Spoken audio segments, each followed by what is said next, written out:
అవకాశం ఉన్న వరకు పనస పండ్లు తొనలు మనం కొనుక్కొని తినగలిగితే చాలా మంచిది. ఇప్పుడు చాలా చోట్ల రోడ్ల పక్కమట కూడా తొనలు ఒలిసేసి అట్లా పెట్టి బాక్సుల్లో కనపడేటట్టు చేస్తుంటారు.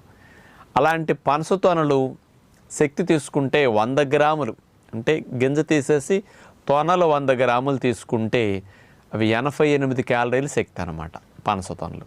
ఈ పనస తొనలు 5, 10, 15, 20 మనం అట్లా తినేసేస్తే ఒక ఆహారంగా మంచి భోజనంగా అవి తినేసి కడుపు నిండటానికి బొప్పాయి, కర్బూజా లాంటివి నింపేయచ్చు అనమాట.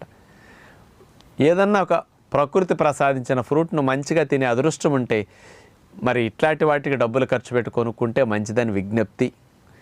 ఈ పనస తొనలకి మనం కొనుక్కొని తినేటప్పుడు గింజలు లోపల వస్తుంటాయి. ఆ పనస గింజల్ని మనం ఎలా ఉపయోగించవచ్చు? మీరందరూ తెలియక పారేస్తూ ఉంటారు. దీన్ని పారేయకుండా పనస గింజల్ని ఎట్లా చేసుకోవచ్చు అంటే కాల్చి తింటే